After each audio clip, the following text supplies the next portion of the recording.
Today we're doing Sicily 101. And if you think you know Sicily, I promise there's more going on than just hot island equals heavy wine. Sicily is the largest island in the Mediterranean, and the climate is mostly Mediterranean. Lots of sun, warm summers, coastal winds, and generally low rainfall. That sounds like it should make wines big and ripe, and it can, but Sicily also has two big factors that change everything: altitude and soil. You can go from sea level vineyards to high elevation sites where nights cool off. The temperature swing helps preserve acidity and aromatics, and the soils are diverse. Lots of limestone and chalky components across the island, plus volcanic soils on Etna. To make Sicily easy, I break it into 3 zones you can actually remember. Let's start with Zone 1, West Sicily, coastal, windy, and the white wine engine. This is historic Marsala territory and a key area of modern dry whites, especially the varietal Grillo. Zone 2, Northeast Sicily, Etna and a real rule breaker zone. Etna wines often feel like cool climate wines because of their elevation and the volcanic landscape. And finally, Zone 3, Southeast Sicily, warmer, structured reds, and Sicily's signature grape. This is where Nero thrives, giving you depth, structure, and serious value. Big takeaway, Sicily is not one style. It's a whole world of wine styles packed into one island. In this series, we'll zoom into Etna, then do Nero and finally, we'll talk about Grillo. All right, Etna. If Sicily is a whole world of wine, Etna is part of it that feels like it's operating on a totally different frequency. Etna is a volcano, and it's also one of the most exciting wine regions in Italy because wine can combine power and elegance at the same time. The key is elevation. Vineyards climb up the slopes, nights cool down, and the wines keep acidity and perfume. 2 headline grapes that matter most here: Caricante, the signature white grape, is known for tension, citrus, floral, and notes of minerality with a salty edge that reads volcanic. And then the reds. Nero Mascalese is a signature red grape. Think elegance, red fruits, florals, spice, and structure. It's more about line and shape than sheer weight. Now let's make this practical. 2 Etna wines we're carrying and why they matter. The first is a Cusumano Altamora Etna Bianco. This is your gateway into what Etna whites do best: clarity, bright citrus stone fruit, white flowers, and that stony, salty finish that makes you immediately think seafood.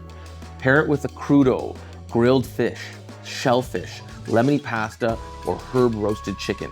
Then, wine number 2, we have Nicosia Etna Rosso Volca. This is a perfect wine for people who love Pinot but want a little bit more grip.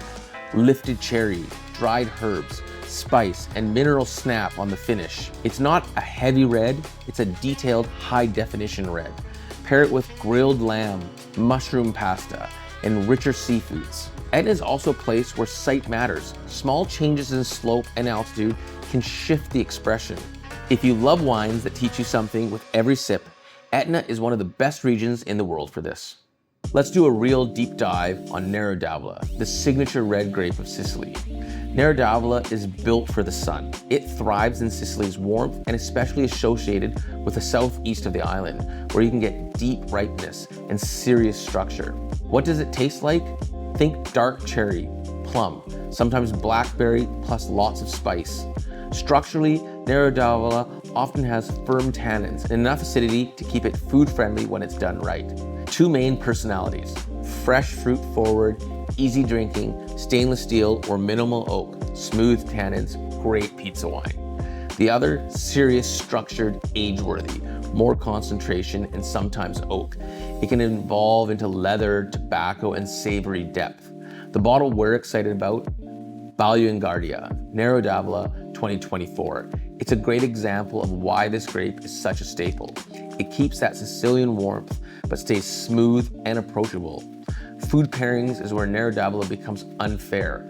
Grilled meats, sausages, burgers if you're in North America, tomato-based pastas, lasagnas, pizza, and richer stews. If you're a Cabernet person exploring Italy, Nero is a perfect bridge for you. Bold fruit, real structure, and tons of value. Now let's talk Grillo, one of Italy's most important white grapes in Sicily, and one of the best white wine values in the world. Grillo has two identities. Historically, it was important for the region of Marsala and Marsala production. Modern Sicily, however, has pushed Grillo into dry, aromatic table wines, and that's where it gets super exciting.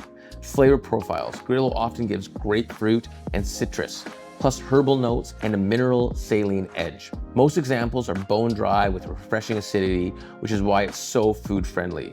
Why is it a smart buy? It's aromatic and flavorful without being oaky and heavy. It's refreshing without being neutral. It feels Mediterranean, so it's basically designed to go with food. The bottle, Nicosoyo Grillo 2024. Chill it, pour it, you're instantly craving seafood and sunshine. Citrus, floral lift, subtle salinity, crispy finish. Pairings with this, seafood pasta, grilled fish, salads, herbs, olives, caponata, fresh cheese, even sushi. If you want a white that people like instantly, but still feel like it's interesting, Grillo is a top pick. So at the end of the day, Sicily is a great area to explore a diverse amount of wines in a small little island. Whether you're in Etna and you're doing Etna Rosso or Etna Bianco, you're in the Marsala region where you can do beautiful white Grillos, or doing their signature Nero d'Avola where you want something a little full-bodied. It gives you a variety of different styles in a small footprint.